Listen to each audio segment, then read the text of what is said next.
Dani Bapak Hugeng.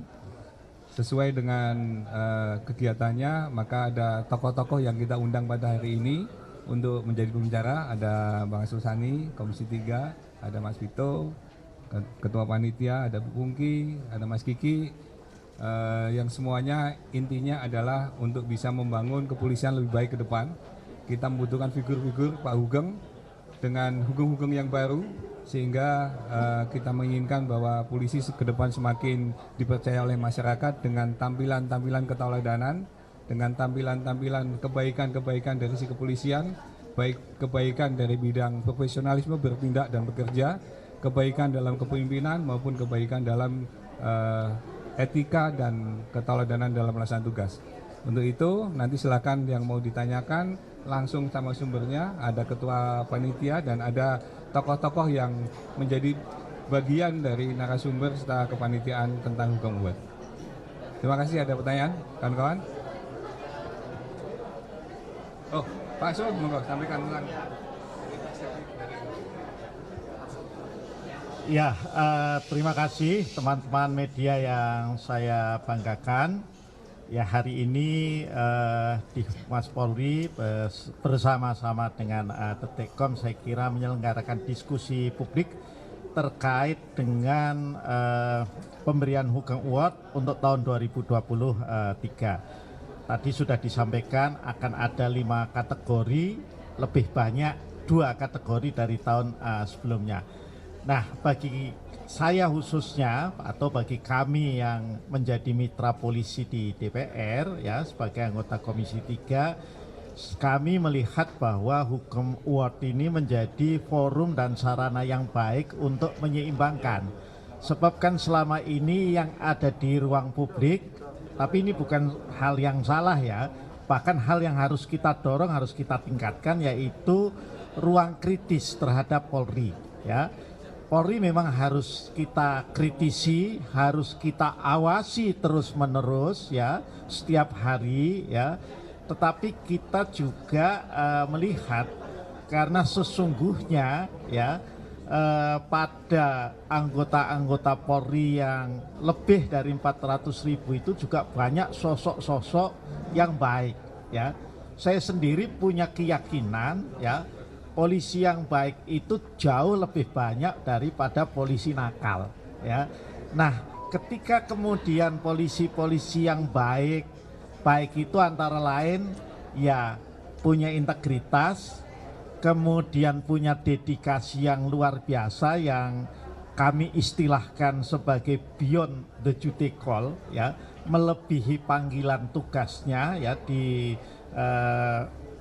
dalam berbagai bentuk ya yang kami temukan di daerah, maka ini akan menjadi penyeimbang sehingga teman-teman polisi yang baik yang kami yakini jumlahnya lebih banyak itu tidak merasa berkecil hati, tidak merasa kemudian tersudutkan katakanlah dengan sikap-sikap kritis, dengan narasi-narasi negatif yang dibangun terkait dengan polisi. Namun sekali lagi saya ingin menyampaikan bahwa adanya Hugeng Award itu tidak berarti kemudian kita menurunkan sikap kritis kita ya, sikap kita untuk terus mengawasi Polri kita ya.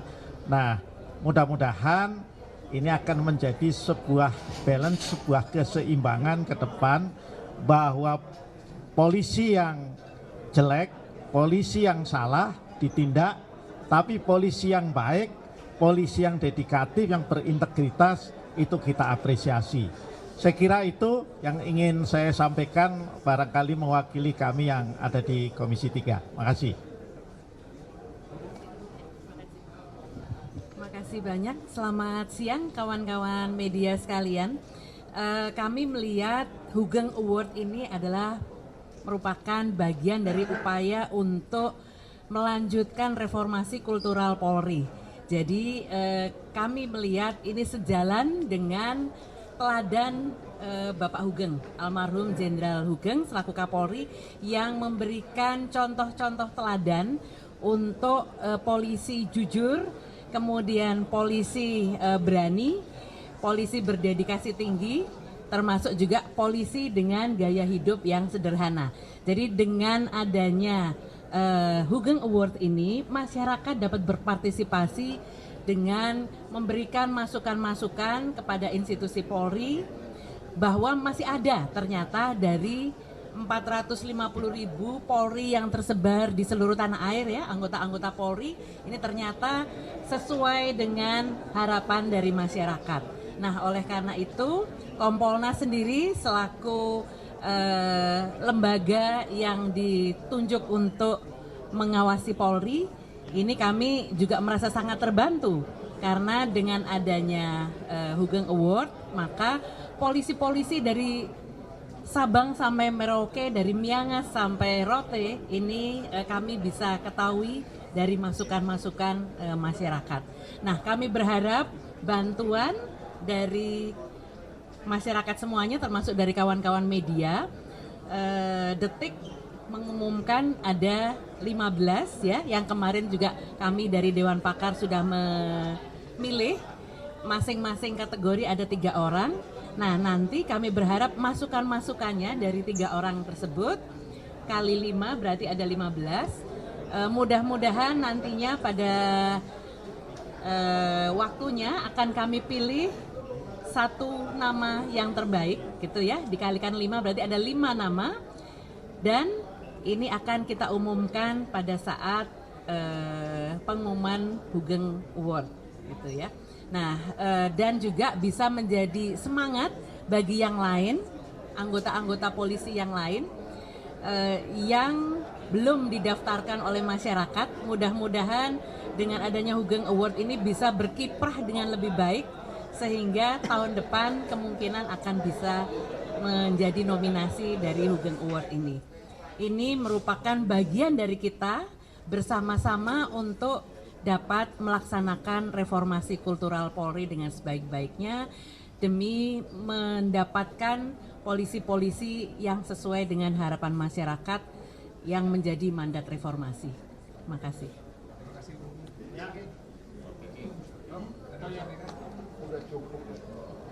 Singkat saja, ini memasuki tahun politik, kita akan diajak untuk berkompetisi, konflik, pertarungan, perebutan kekuasaan, dan semua hal yang negatif sifatnya. Mari kita bicara tentang humanisme yang sudah lama hilang dari bangsa ini.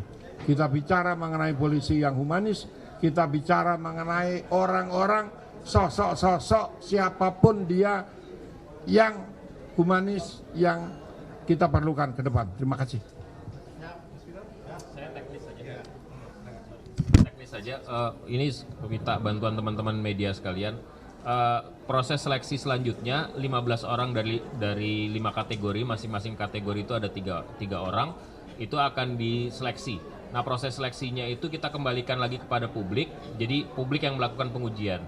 3 nama ini silahkan laporkan, sampaikan, berikan masukan, kritik dan lain sebagainya. Selama itu valid dan bisa dipertanggungjawabkan, ada data dan faktanya, sehingga akan membantu Bapak Ibu Dewan Pakar untuk menentukan siapa yang akan menjadi penerima Hugeng Award di kategori masing-masing. Durasinya cuma 2 minggu soalnya.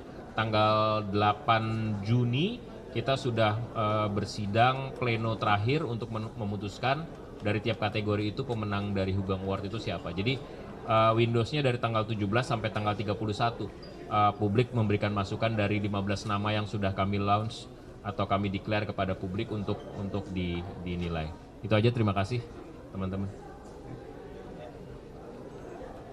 Baik, terima kasih atas perhatiannya rekan-rekan media sekalian. Mudah-mudahan kegiatan ini bisa menjadi kegiatan yang bermanfaat bagi kita semua, khususnya bisa untuk perbaikan polisi ke depan dan polisi semakin bermanfaat dan dicintai oleh masyarakat.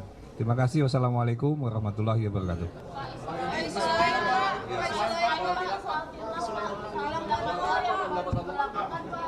Iya.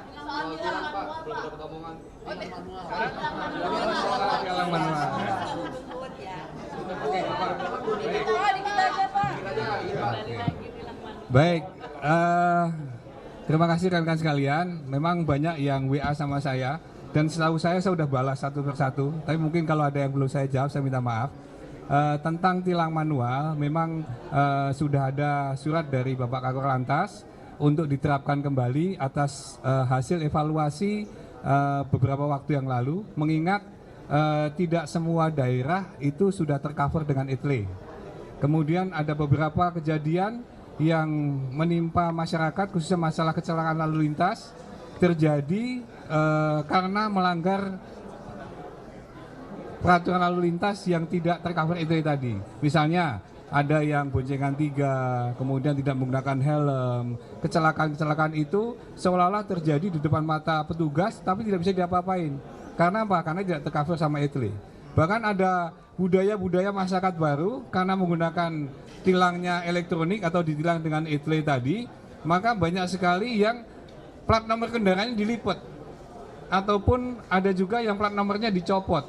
Nah, hasil evaluasi itu karena ini membahayakan pengendara maupun masyarakat yang lainnya, serta dalam hal-hal tertentu untuk apabila itu bisa mengakibatkan kejadian-kejadian yang fatal, maka tilang manual dalam kasus-kasus tertentu akan diterapkan kembali. Artinya ETLE tidak efektif gitu ya Pak selama ini penerapannya Pak? ETLE sangat efektif penerapannya, tetapi belum semua tempat itu dipasang ETLE. Dan ETLE juga selain di tempat-tempat tertentu sudah ada ETLE yang mobile, itu juga belum bisa maksimal karena pengadaan ETLE juga terbatas dan jumlahnya belum banyak. Nanti insya Allah ke depan apabila nanti pengadaan sudah semakin banyak, tempat-tempat tertentu bisa di cover dengan ETLE, maka tilang manual juga tidak akan kita gunakan lagi. Namun untuk saat ini karena belum semuanya tercover dengan ETLE, maka dibantu dengan tilang manual supaya kalau ada yang pelanggaran yang membahayakan masyarakat lainnya di depan mata, petugas bisa menindak. Tapi ya,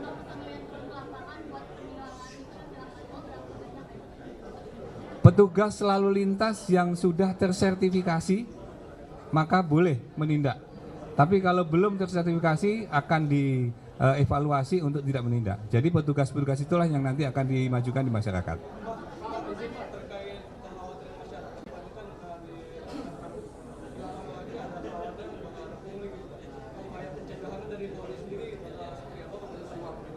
Ya, terima kasih masukan dan sarannya. Kami sangat berbangga dan terima kasih dengan informasi itu.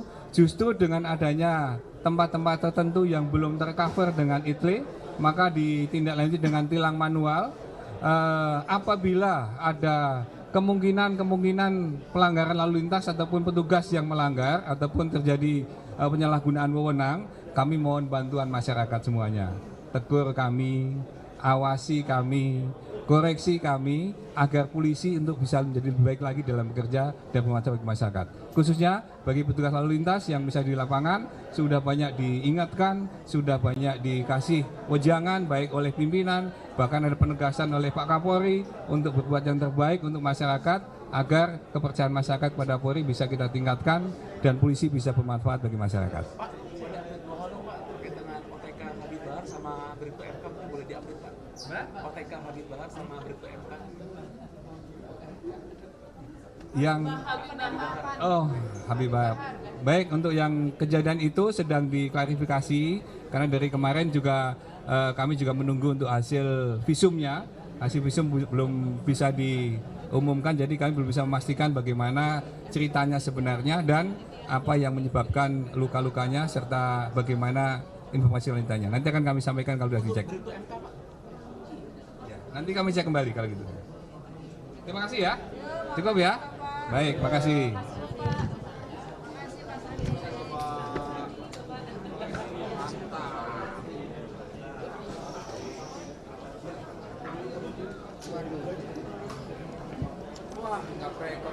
Rekan-rekan kita